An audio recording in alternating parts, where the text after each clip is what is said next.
Outro olhar. A apresentação, Kleber Benvenu.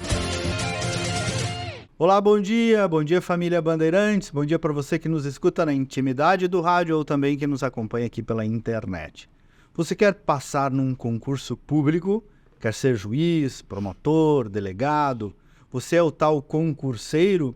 Então hoje o nosso outro olhar é sobre isso, sobre o concurso e também sobre a carreira, ou as carreiras públicas.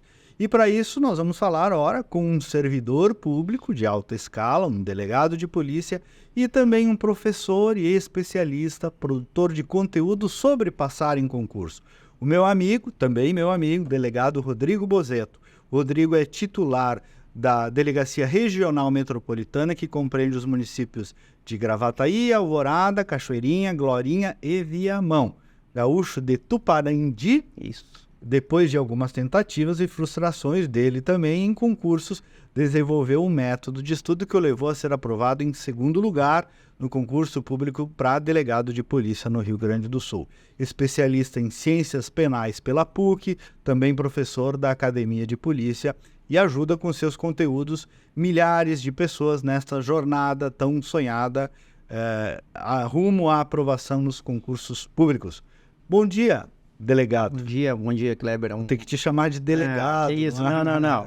Pode me chamar de você aqui. Aqui tu tá como professor mais hoje, né? É uma grande satisfação, fiquei muito feliz em ter sido convidado para participar do teu programa, que só recebe pessoas aqui de alto gabarito, então eu sou o mais simples aqui de todos. Vai ser um prazer conversar contigo aí com a tua audiência. Obrigado. Me conta, Rodrigo, como é que aconteceu essa interseção, né? Como todas as experiências nascem da experiência pessoal entre a tua carreira, tua jornada de concurso público e ensinar sobre como passar em concurso público. Perfeito. Pois então, vamos voltar um pouco no tempo, né? Eu nasci em Tuparendi, mas na verdade cresci em Santa Rosa, né? Só nasci lá no Hospital de Tuparendi, mas tenho um grande apreço pela cidade, que é muito pequena, uma cidade bem pequena, acho que tem menos de 10 mil habitantes. Tipo Casca, de onde eu vim. Acho que Casca é o maior, mas eu gosto muito daquela região, das missões. Então saí de lá com 17 anos e fiz minha faculdade de Direito em Passo Fundo, lá na UPF. E na sequência vim para Porto Alegre me preparar para concurso público. Porque naquela época... 20 e poucos anos. 23 anos. Eu me formei com 23. Então, 23 para 24 eu estava em Porto Alegre, vim fazer os cursos aqui. Que era uma outra época. Naquela época não havia esses estudos EAD, né? À distância. Não tinha acesso a conteúdo, claro. Tinha que ser presencial. Então, os melhores professores, os melhores cursos estavam na capital. Vim para cá. E aí comecei a estudar, fiquei estudando por um bom tempo, vi que não sabia estudar, vi que eu não tinha estudado Direito na faculdade, né? Aliás, a minha faculdade de Direito, acho que como de muitos, né, foi muito tranquila, né? Eu tinha amigos que fizeram medicina, eu via que eles realmente estudavam uma semana antes da prova, eu estudava um dia antes da prova e estava tudo bem, né? Humanas. Mas enfim... Eu vivi isso também. Porque eu fiz Direito antes do jornalismo. Sim. Né? Ah, foi antes? Antes Direito. Tinha sido depois. Direito foi primeiro. Olha só. Eu fiz Direito para ter certeza que o que eu queria era jornalismo. Perfeito. Mas segue lá. E aí eu estudei um ano aqui, vi que eu não tinha base alguma, percebi que eu não sabia estudar.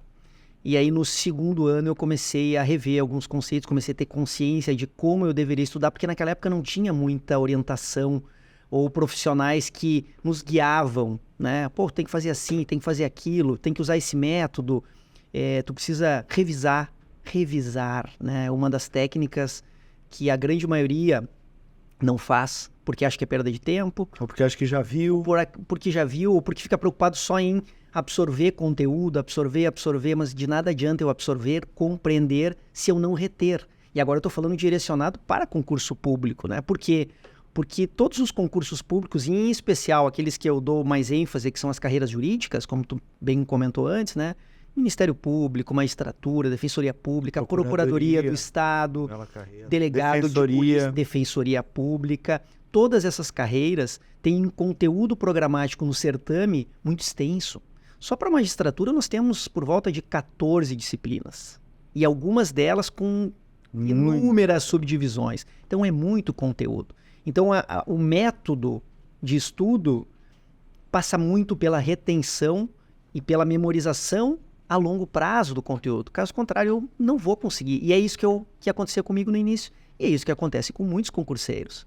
Muitos, inclusive, a grande maioria, desiste porque acha que não tem condições, que acha que não tem capacidade. Eu não sou tão inteligente, eu não consigo reter tanta informação. E, na verdade, há técnicas para isso, né? E é isso que eu trago no meu curso. Eu mostro para... E no teu lá, aí tu mudaste a técnica por ti mesmo? Tu viu? Perfeito.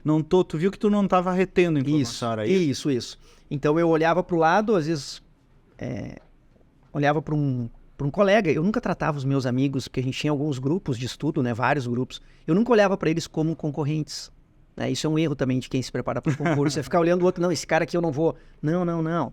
Concurso público, o maior concorrente é você mesmo. Né? Eu sempre digo, faça algo hoje para ser melhor amanhã do que hoje. É isso que eu busco todo dia, né? Tentar ser um pouquinho melhor, mesmo que seja 1%. Quando a gente soma 1% várias vezes, e aí entra a virtude da constância, da disciplina, as coisas acontecem. Então, realmente, no início cara, o que eu tô fazendo de errado, né? Tu viu que os outros tinham um desempenho melhor. Alguns, sim, e eu não entendia por quê. Certo. Aí eu conversei com alguns e fui automaticamente, eu preciso reter mais conteúdo. E aí eu fui fazendo algumas tentativas, né? De formas de revisão, formas de absorção do conteúdo. E ao fim e ao cabo, depois que eu encontrei aquela fórmula, digamos assim, entre aspas, né? Porque não há fórmula mágica para ser aprovado, eu comecei a aplicar. E aí, depois de um ano e pouco de preparação mesmo, e claro, já aproveitando muito do que eu tinha de base, eu consegui êxito nos concursos que apareceram, né? Eu lembro que 2002, final de 2001, 2002, eu fiz um concurso, porque eu só fazia concurso fim, né? O fim que eu digo é carreira fim, né? Carreira de magistratura, carreira de ponta, magistratura, Ministério Público, e delegado não saía. Logo que eu me formei, tinha acabado de encerrar um concurso para delegado, então demorou, eu fiz o próximo. E, aliás, eu nem estava no meu radar delegado de polícia. Eu encontrei num curso do Ministério Público um delegado, que hoje é promotor. Ele gostava muito da carreira policial, mas sempre quis ser promotor.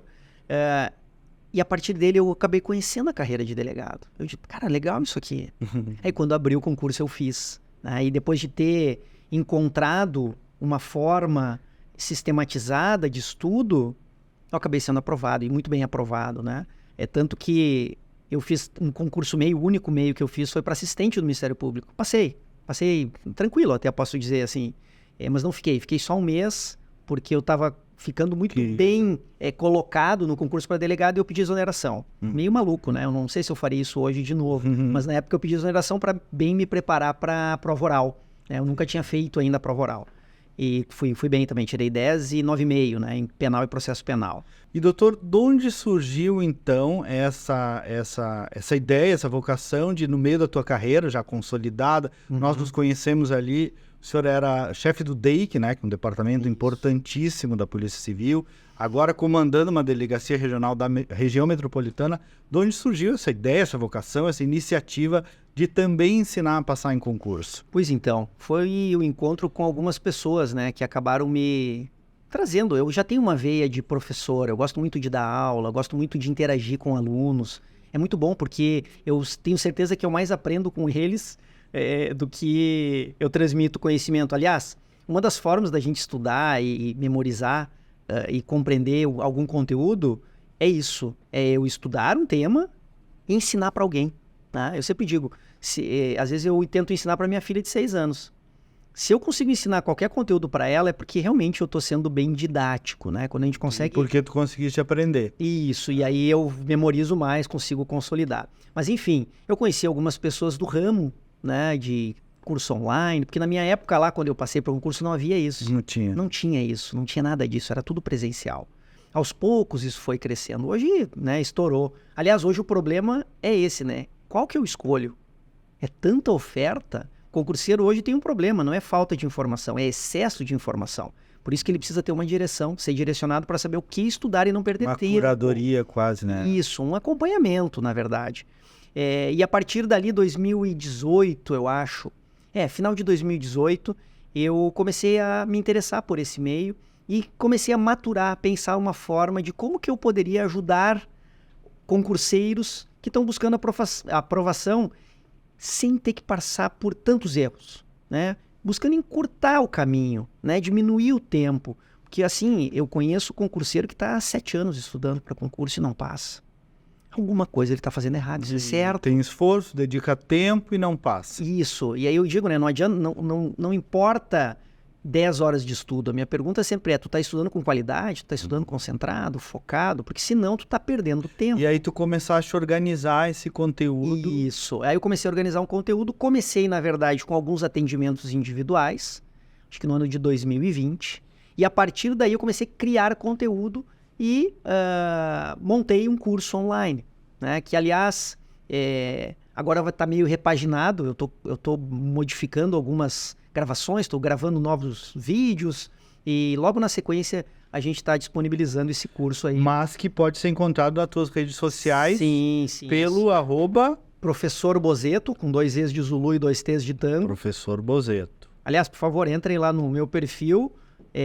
Tem muito conteúdo ali gratuito de valor. Tem muita coisa. Até o concurseiro que está perdido está começando do zero. Estou começando do zero, não sei o que fazer. Vira teu amigo ali. Isso, segue lá o meu perfil, tu vai ver muito conteúdo ali. Também no YouTube. No YouTube também é Professor Bozeto. Bem, Lá vai ter muito vídeo mostrando o caminho, né? O caminho correto. E vamos falar um pouco dele, Rodrigo. Quais aí os principais pilares para uma primeira conversa, tu diria? Eu imagino que tem muito de gestão emocional também, né? Tem. Como é que um concurseiro, um pretendente a concurso, começa a se organizar? Perfeito, ótimo. Essa pergunta com muita frequência é feita para mim, né? A primeira coisa, ele precisa saber para que ele quer. Eu preciso definir, eu quero ser o quê? Eu quero ser delegado, eu quero ser defensor, eu quero ser promotor. E a partir dessa decisão e dessa direção do que eu realmente quero, eu preciso dar uma olhada nas últimas provas. Eu sempre digo, vai olhar o último edital do concurso daquele cargo que tu está buscando. Leia ele de cabo a rabo, porque o certame é a lei do teu concurso. Que tá ali, tá ali. Tudo começa por ali, né? Tudo começa por ali. Então vai lá no conteúdo programático, que são as matérias que vão ser cobradas, ali tá tudo que vai ser cobrado. Não vai mudar muito. Não vai mudar nada daquilo ali. Nada do que tá ali. Se cobrarem algo que não está no conteúdo programático, é só recorrer, vai ser anulada a questão. Do concurso que virá, pode mudar o conteúdo programado? Pode, mas geralmente Difícil. não muda. Geralmente é o mesmo. Pode ser acrescentado alguma matéria Uma nova. outra coisa. Por exemplo, para magistratura, agora nós temos o conteúdo de humanísticas, né? Que até pouco tempo atrás não havia. Certo. Mas aí todo mundo Mas já a está. base vai estar A lá. base vai ser a mesma. Por exemplo, eu quero ser promotor de justiça ou delegado de polícia. Quais são as matérias, eu chamo de matérias raízes, né? Que eu preciso saber, que tem maior peso no concurso. Penal, constitucional, administrativo, processo penal. Então essas matérias, para promotor daí, processo civil, essas matérias, essas disciplinas eu preciso dominar. Eu preciso conhecer muito bem. Aí nós temos as matérias, digamos assim, acessórias, ou menos importantes, que têm uma incidência menor na prova, e eu deixo para estudar um pouco depois. Então eu preciso ter uma gestão, compreender o que eu tenho que estudar e a partir dali formar uma base sólida de conhecimento. Isso é básico. Eu tenho que dominar aquele conteúdo que é mais cobrado. Aí me perguntam, né? Eu quero ser delegado, mas eu também quero ser promotor. Eu consigo conciliar os 2 estudos? Consegue, vai ser um pouco mais difícil, mas consegue sim. Por quê? Porque as matérias São mais principais próximas. são muito parecidas. Tanto que quando eu vim para Porto Alegre, eu vim com o intuito de ser aprovado no concurso do Ministério Público. Então eu criei uma base muito boa já aproveitando para delegado de polícia, que foi o concurso que eu fiz Porque depois. tem gente que não tem noção nenhuma, né, Rodrigo? Que é um pouco de crise vocacional, no fundo, que o cara quer ser de defensor ou a promotor, no fundo só tá pensando nesses 20 mil aí que tu tá dizendo. Isso é uma outra coisa importante, né? Claro que muitos dos interessados em concurso público olham para esse lado, a questão da segurança e da estabilidade financeira. E nenhum problema, né? Parte do show. Faz parte, mas não pode ser só por isso. Só isso. Se fosse só por isso, eu não seria delegado. Porque eu não ganho tanto quanto, não recebo tanto quanto um juiz ou quanto um juiz federal. Então eu miraria só na magistratura federal, né? Que tem uma outra realidade, tanto laboral quanto Salarial. de salário, né? Então não pode ser só isso. Isso conta também, óbvio, porque todo mundo quer ganhar dinheiro, todo mundo quer receber, né? Todo mundo quer ter uma contraprestação pelo serviço que está prestando. Mas tem que ter uma vocação. Eu não seria feliz como juiz. Por isso que eu parei. Eu fui 2 anos juiz leigo. Foi muito boa essa experiência. Porque ali eu percebi que eu não ia me realizar profissionalmente. E na metade ali, no fim do primeiro ano, iniciando o segundo, eu digo, cara, eu nunca mais vou fazer concurso para juiz. Eu fiz 2. Eu digo, não vou fazer, porque eu não vou ser um juiz feliz, eu não vou ser um profissional realizado, e então eu não vou ser um profissional que vou trazer um benefício para a sociedade. Pelo contrário. Posso contar uma partezinha da minha história que é bem parecida? Eu fiz primeiro direito, com a ideia de ser juiz de direito, mas a dúvida sempre entre a carreira jurídica e o jornalismo. E aí, meu amigo, nunca te contei, fui ser 2 anos juiz leigo. Olha isso. Na Restinga. Foro da Restinga aqui em Porto Alegre. Desembargador Tasso, hoje desembargador. Sim. E foi quando eu tive também certeza que eu queria ser jornalista. Que legal. Então a experiência de juiz leigo me ajudou a me definir que eu não queria, no meu caso, não queria nem mais carreira pública, né? Sim, que também eu acho que é uma avaliação que a pessoa tem que ter, né? Porque a carreira pública tem um monte de vantagens, mas tem suas características também, né? Tem as suas desvantagens. É. Né? Claro, toda profissão tem seus prós e seus contras, né? Eu só pesei isso na época e eu não me arrependo, né? Mas claro que, na verdade, a gente brinca, né? Quem faz concurso público está assinando um atestado de pobreza. Pobreza no sentido de que nunca vai ficar rico, né? Sim, tem um limite. Tem um limite, eu vou ganhar tanto. E isso, por um lado, é ruim, né? Porque muitas pessoas... mas então, porque eu não vou ganhar mais, eu não vou me dedicar mais. Isso é péssimo. Quando se decide entrar para a carreira pública, essa decisão tem que ser uma decisão séria, comprometida e responsável. Porque eu vou continuar dando o meu melhor. Até o dia que eu achar que não faz sentido e eu vou pedir exoneração. Ponto final. Mas eu tenho que ter um plano B, digamos assim, né? Mas, enfim, voltando para quem está querendo começar a estudar... Tem que definir qual cargo quer realmente, estudar aquele cargo para ver se é. Porque às vezes o cara vai pela emoção, né? É bonito ser juiz. Não, vai lá ver como é que é a realidade, a rotina, o dia a dia do magistrado. Eu quando levava para casa 20 sentenças para dar, com repetições, um acidente de carro, para mim aquilo eu digo, não quero passar. Não quer, Mas pode ser que alguém queira, evidentemente. Claro, com certeza, com certeza. E aí... o primeiro pilar que eu digo é esse, né? É formar base. Formar base. Pô, daí isso aqui daria uma aula de 2, 3 horas. Aí vai pro teu site. Mas só para deixar... alguns pilares. Alguns pilares, né? O segundo, a revisão. A revisão é um pilar indispensável para quem está estudando para concurso público. Muitos pensam que não é tão importante, mas voltar para o mesmo conteúdo. Eu preciso voltar. E para isso tem um método, tem uma técnica. Quem algum dia for...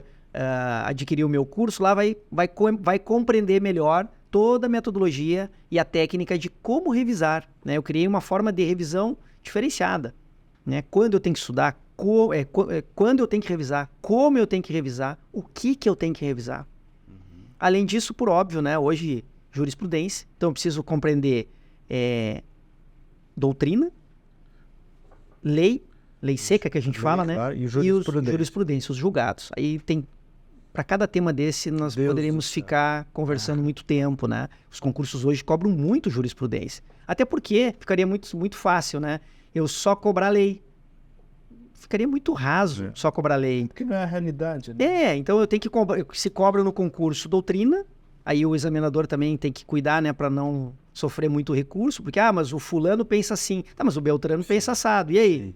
Né? Então, tem que ter o fechamento disso, né? Mas a jurisprudência cada vez mais está incerta, né, nas provas. Da repetição, da revisão, perdão. Da revisão. Então eu preciso revisar todos esses tópicos. E além disso... Que tem a ver com repetição também. Com certeza, com certeza. E resolução de questões. Eu preciso colocar isso... Treinar. Dentro da minha rotina, né? Resolver muitas questões. Aí eu preciso conhecer qual é a banca do meu concurso. Nós temos Sebrasp, VUNESP, que está dando um baita bafafá no concurso para delegado em São Paulo, está dando um monte de problema, o que é lamentável. São empresas ou instituições que fazem o concurso. VUNESP, FUMARC, Fundatec aqui no Rio Grande do Sul. Consegue ler os perfis de concurso que vem. Sim, por exemplo, Sebrasp, né, que era a antiga CESP-UNB, então como eu sou antigo, né? A antiga CESP-UNB é uma banca lá de Brasília, que cobra muito jurisprudência. Que cobra questões certo e errado. Eu lembro que eu fiz um concurso para delegado federal. Acho que foi no primeiro ou segundo ano de preparação. Fiz só para ver qual é que era. Mas é uma outra forma de estudar. Porque cada questão certa que eu errava, eu anulava uma certa minha. Então tem que ter toda uma estratégia de resolução de questões. E por fim, que tu comentou antes, que para mim é o fundamental, é a blindagem emocional. Eu preciso ter inteligência emocional. Eu preciso dominar a minha ansiedade, meu nervosismo. E para isso também é um outro podcast, né? É um mundo, isso é um mundo. Porque realmente, né, Rodrigo, tu falaste antes, en passant, é uma fase da vida transitória, tu acabou de sair da faculdade, tá com pouco dinheiro, provavelmente está namorando, ou casando, ou quase, ou querendo namorar muito. Sim. Tua família com olhares de expectativa sobre ti, né? É uma fase que o cara tá exposto, né? É um momento da vida complexo, porque se espera muito, né? Eu acho que é normal, inclusive, quem está começando a vida ali laboral, né? Começando realmente, se espera muito. Eu, pelo menos, eu me cobrava mais que os outros. Isso eu tenho uma consciência, né? Eu me cobrava muito. Eu tenho que dar resultado, eu tenho que ter resultado. Pensei em desistir algumas vezes, pelas dificuldades, mas aí eu parava, não, mas só um pouquinho. Já avancei. Eu não vou perder, tudo que eu já fiz, não vou perder. Eu tenho condições. E baixei a cabeça e consegui. Deu bem certo. Deu certo, graças a Deus. Rodrigo, você fala um pouco sobre anotar, não anotar, oral, visual, tem um pouco, tu deve tratar disso também, imagino, né? Sim. Tem gente um pouco da, como é que chama? A neurolinguística, né? Tem gente que absorve mais do jeito, do outro. Tem um pouco isso. Precisa saber qual é a forma de... Eu sempre digo, né? Tem várias técnicas e eu preciso compreender qual é a melhor forma de absorção do conteúdo. Se eu sou visual, se eu sou auditivo, se eu sou sinestésico. Mas uma coisa é certa. Há uma forma de estudar, e hoje é um problema isso para a nossa geração de hoje, que está muito dispersa. Né? Nós não crescemos com isso aqui, né? A gente não conhecia. Eu conheci isso aqui na faculdade. Hoje a minha filha de 6 anos já sabe o que é. Eu estou evitando ao máximo, mas as distrações, né? Isso é um problema. Então, quando eu estou ali concentrado numa, sei lá, estou lendo ali concurso de agentes, parte geral, Código Penal, e aí toca uma notificação, eu estou com o celular, cara, não dá, parou tudo, não tem como, eu não consigo fazer. Eu até estava lendo um livro que se chama A Única Coisa, falando sobre foco. Ninguém consegue fazer 2 coisas ao mesmo tempo. Ah, Rodrigo, mas é mentira, porque eu dirijo, né? Eu estou dirigindo, então eu estou acelerando e estou olhando o celular, estou escutando... Não, mas tu acha que tu tá. Na verdade, tu só está prestando atenção em uma coisa. Então não tem como eu estudar olhando notificação, com a tela aberta. Não funciona assim. Então as leituras precisam ser concentradas e com foco. E é claro, aí nós temos o grifo. Né? Nós temos o velho bom grifo. Velho bom grifo. Não saiu da moto. Não saiu. Grifar... Caneta luminosa. Isso, daí vai muito de cada um, né? Usar marca-texto com cores diferentes. Isso é interessante, fazer uma cor associativa. Eu estou estudando determinada decisão, essa decisão é majoritária, eu uso uma cor. E aí eu sempre deixo a critério do estudante, do concurseiro, definir quais as cores. Eu não defino a cor para ele. Agora, uma coisa importante, nas primeiras leituras, eu tenho que ter muito cuidado em grifar.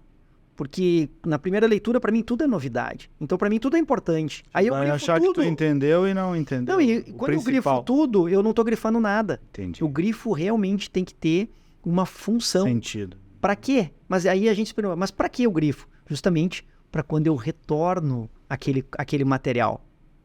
Para quando eu retornar para revisar. Teu olho vai ser chamado para o principal. E aí, muito importante, é a memória visual do material. Por isso que um dos grandes erros hoje dos concurseiros é ser acumulador de material. Então eu já tenho 2, 3 doutrinas sobre determinado tema, aí o meu amigo lá, o Kleber, tu viu aquele livro, aquele artigo do fulano de tal, tão bom, me dá ele sobre aquele tema, e eu vou acumulando material. E eu não consigo revisar porque eu não sei mais por onde eu estou estudando. Isso é um problema.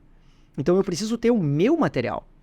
O material do Rodrigo, o material do Kleber. É esse material. E saber até onde parar, né? Porque tu não quer ser doutrinador, tu só Né. quer passar no concurso, né? Importantíssimo isso, né? Eu não vou ler Pontes de Miranda para um concurso público.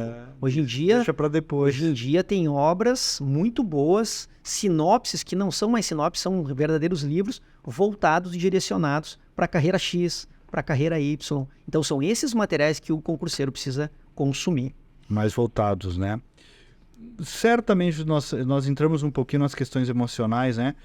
E comportamentais. Certamente a procrastinação deve ser um deles, né?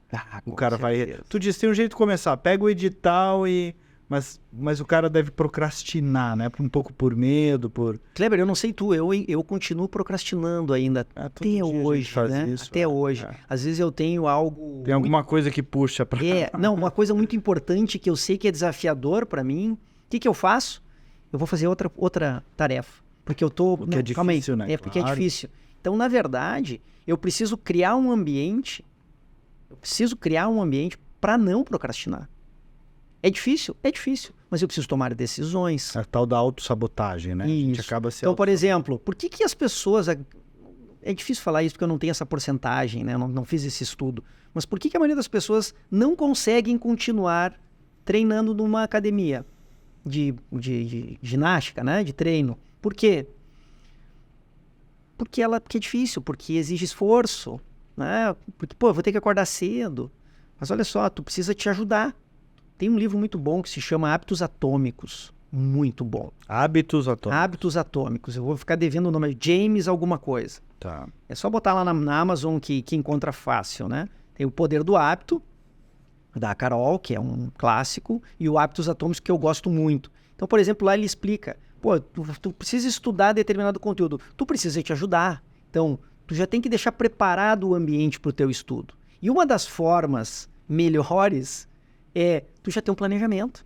Por isso que o básico, e agora voltando à tua pergunta lá para quem está começando, depois que define o cargo, eu preciso ter um planejamento de estudo. Eu preciso ter um cronograma. O planejamento, ele se concretiza no cronograma. Para eu poder executar com mais fluidez. É um plano de ação, isso mesmo. Então eu acordo cedo, ou acordo no horário que eu acordar, e eu já sei o que eu vou fazer. Eu sei que hoje eu vou estudar Direito Constitucional, tal parte. E depois eu vou fazer a tarefa X, a tarefa Y e a tarefa Z. Eu não posso sentar na mesa como muitos concurseiros fazem. O que eu vou estudar hoje? Eu acho que eu vou estudar Direito Penal, que é o que eu mais gosto, né? Então a gente evita o que não gosta. Sim, tu não perde a noção do todo, do que já foi, do que ainda não Então eu foi. preciso ter um cronograma, um planejamento de estudos. No meu curso eu ensino como fazer esse planejamento. E aliás, eu até entrego alguns cronogramas prontos para determinadas carreiras. Então o aluno só precisa Isso é uma baita seguir aquele barco. Ele não tem... Claro que eu não consigo estudar pelo aluno, eu sempre digo, né? Eu vou te mostrar como que é. Agora, contigo. Tu que precisa se esforçar. Agora, no meio disso tu tá sempre falando de algo indispensável na vida da gente, mas ainda mais num desafio desse que se chama disciplina. Disciplina. E é um problema, né? A grande maioria das pessoas não é disciplinada. E disciplina, eu sempre digo, né?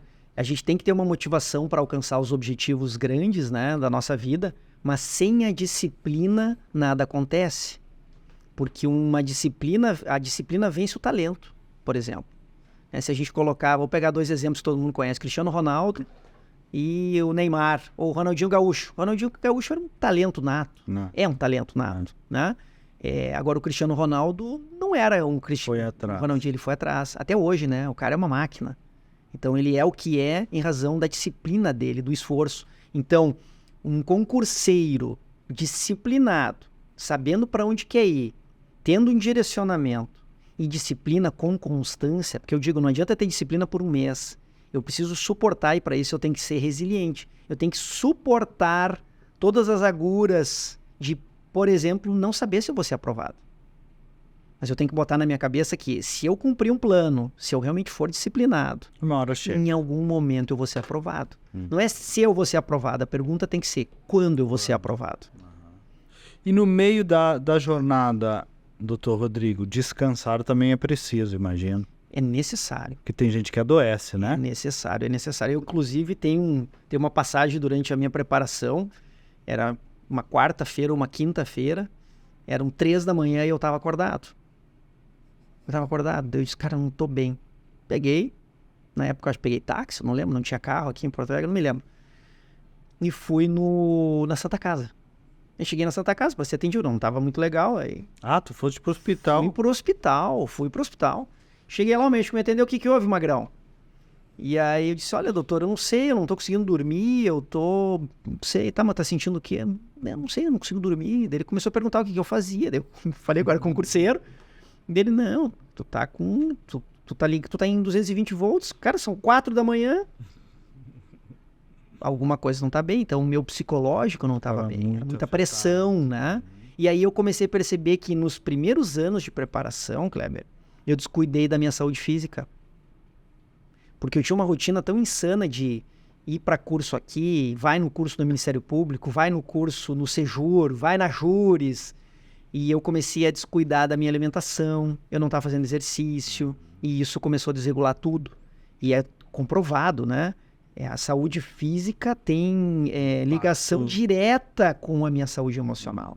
Hoje, por exemplo, hoje em dia, né, eu treino praticamente todos os dias, com sono.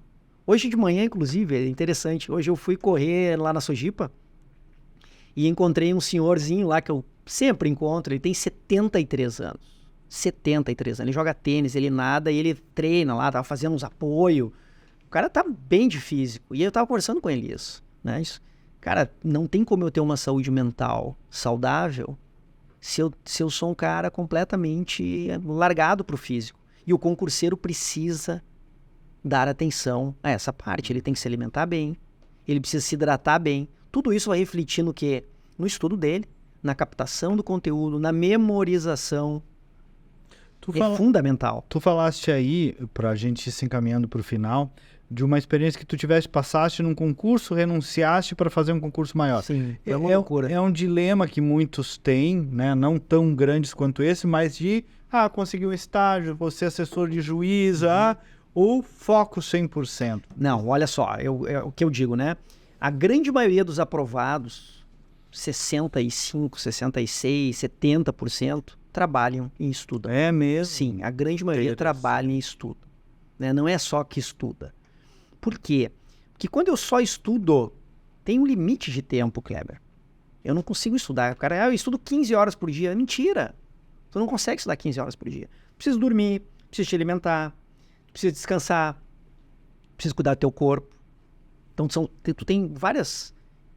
E aí eu não trabalho, eu começo a me cobrar demais, a ansiedade vai aumentando. Então, se eu tenho um trabalho, ajuda demais. Claro que o cargo que eu assumi foi um choque, porque eu tinha que estar às 8h30 da manhã na Restinga. Na Restinga? Era na Restinga. Era no Foro da Restinga? No Foro da Restinga. Que ano isso? Isso foi 2002. Início de 2002. Início de 2002, isso mesmo. Cara, eu não te duvido que foi o ano. Não, minto. Início de 2003. Foi em janeiro, fevereiro de 2003. Cara, foi juiz leigo por ali, né? Olha só, que coincidência. E então a minha rotina do dia era bem pesada. Que era 8, porque eu morava... eu morava em Higienópolis. Não, morava perto do Zafre da Cristóvão Colombo, lá embaixo, perto da terceira DP. Eu atravessava Porto Alegre. Sim, a Restinga é muito... Eu levava, às vezes, 50 minutos. Então, tipo, de manhã eu não conseguia estudar. Eu tinha que ir lá 8 horas, daí saía meio-dia. Do meio-dia, 1h30, eu tinha que almoçar por lá. Aí eu saía de lá 6 da tarde. Aquilo ali acabou comigo, porque eu vinha num ritmo de estudo, né? Claro. E aí foi uma decisão que eu tomei, porque era tudo ou nada. Mas tu está dizendo que é possível conciliar dentro de um equilíbrio. Com certeza. Até eventualmente recomendável. E eu acho até preferível. É interessante. E olha que interessante, geralmente o assessor do juiz está fazendo concurso para magistratura. Então ele já tem contato com o juiz, ele já está no meio, ele já conhece. Então essa parte pragmática da profissão, ele já tem na cabeça. Absorve. Diferente de quem só está estudando e não está vendo a prática. Está encostando. Né? Com certeza esse trabalho dele vai auxiliar ele, vai ajudar ele quando ele fizer as provas. O doutor Rodrigo Bozetto me fala, hein, sobre ser delegado de polícia. Tu disse, me apaixonei por essa carreira. Como é que é isso, hein? Também mudou muito o estereótipo, né, da realidade do delegado. Uma vez se imagina o estereótipo do delegado, às vezes era Sim, o cara gordão, camisa merda, correntão. Esses doutores aí. Mudou muito a carreira mudou também. Mudou demais. Eu lembro... Por que tu gosta? Eu gosto pela dinamicidade da profissão e dos resultados que a gente consegue dar para a sociedade. É uma profissão apaixonante, porque ela, ao mesmo tempo que é uma carreira jurídica, porque o delegado de polícia decide juridicamente, isso inclusive está em lei, né? É Lei 12.830 de 2013. Então, por exemplo, o delegado, quando autua o indivíduo em flagrante, ele justifica. É uma decisão jurídica. Uma decisão jurídica. Claro. Quando ele indicia ao fim, ou no início, ou no meio do inquérito policial, ele também precisa fundamentar juridicamente aquela decisão. Por isso que se chama, às vezes, polícia civil de polícia judiciária. Porque, na verdade, a polícia civil, que é uma polícia de investigação, diferente da polícia militar, que é uma polícia ostensiva, tá tudo lá no artigo 144 da nossa Constituição Federal, é uma polícia auxiliar do Poder Judiciário. Nós auxiliamos o Poder Judiciário. E, na verdade, o trabalho da polícia é o quê? Na verdade, ela trabalha pós-crime, né? Ela ajuda a prevenir o crime como também, identificando os autores, né? E produzindo provas para que eles fiquem segregados, quando é o caso. O core business, digamos assim... É pós-crime. Pós-crime. Pós-crime. Então, se trabalha para angariar elementos, né, de materialidade daquela prática criminosa e os indícios que apontam o Kleber, o fulano de tal ali como autor daquela prática criminosa. Esse é o trabalho da polícia. E se passa para o Ministério Público, que é o titular da ação penal. Portanto, está muito perto do fato da vida real. Muito perto. Nós realmente, assim, colocamos o pé no barro, né? Eu lembro de uma... Isso é bem legal. Eu lembro na época que eu estava no Homicídios, 2008. A Homicídios era uma delegacia, uma das delegacias do DEIC, na época. O diretor era o delegado Ranolfo. Tu vê, ele continua, eu chamei ele de delegado Ranolfo, né? Governador Ranolfo. Governador Ranolfo. E eu lembro que o secretário de segurança fez uma visita. E eu estava no meu gabinete, ele trabalhando. Eu acho que eu estava de camiseta polo, porque eu estava de sobreaviso. E na época, eu e o delegado Bolívar fazíamos todos os locais de crime. Eu ia em todos os locais de crime, todos. E eu lembro que o delegado o secretário era um delegado federal, cabeça branca, não vou lembrar o nome dele. Mas enfim, ele entrou lá e ele me olhou assim de cima para baixo, porque ele veio da federal, então lá todos os delegados tinham que usar gravata, que nem São Paulo, né? São Paulo tem uma lei, todo delegado precisa usar terno e gravata durante o dia, durante o trabalho. E ele olhou, os delegados têm que estar de gravata, e eu, caraca, né? Eu lembro que eu peguei e respondi para ele, eu disse, olha, doutor, fico feliz que o senhor está visitando aqui as nossas instalações, eu não estou usando gravata porque eu qualquer momento posso ter que subir na vila, como eu fiz ontem, né? E lá na vila não é a vestimenta adequada. Então, ele tem que estar vestido adequadamente a função que eu estou exercendo hoje. Policial, né? Se eu fosse o chefe de polícia, se eu fosse um diretor de departamento da época, com certeza eu estaria vestido de maneira apropriada para receber ele. Mas, enfim, essa profissão é apaixonante por isso. Ela é muito dinâmica.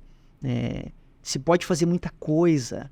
Eu estou meia-noite em casa, acontece algo como foi, por exemplo, né, um caso rumoroso aí do homicídio do Becker, né? O caso Becker. De uma hora para outra, né? Mudou a minha rotina de trabalho de forma assim, da água para o vinho. Então é realmente uma profissão, mas tem que gostar. Tem que gostar, porque se não tiver aquele tino policial, não vai ser feliz e não vai prestar um bom serviço para a sociedade. Muito bom. E essa experiência aí na região metropolitana, para fechar, essa regional fica lotada em Gravataí? Em Gravataí. É uma regional complexa, né? Envolve municípios da quase 900 mil habitantes, que abrange a regional. Cachoeirinha, Gravataí, Viamão, Glorinha e Alvorada. Imagina. Né? Mas os índices lá estão muito bons, né? A gente está conseguindo, não vou dizer controlar, mas reduzimos drasticamente todos os índices, os principais, né? Homicídios, crimes violentos, né? Crimes contra o patrimônio com violência, o roubo de veículo, roubo a pedestre. É uma regional que eu gosto muito. Eu fui regional em 2019, aí saí, fui para o interior. retornei e assumi no início do ano passado. Faz quase um ano que eu estou ali como regional de novo. Eu gosto bastante ali de trabalhar naquela região. Muito bem, doutor Rodrigo Bozetto ou professor Bozetto, para quem queira uma ajuda para passar nos concursos, né? Perfeito. Obrigado, caro amigo. Parabéns aí pela tua trajetória. Muito obrigado. Um grande abraço. Abraço. E nós voltamos no próximo sábado. Os ouvintes da Bandeirantes podem acompanhar pelas redes sociais a íntegra do programa com mais algumas informações. Até lá, bom dia, bom final de semana.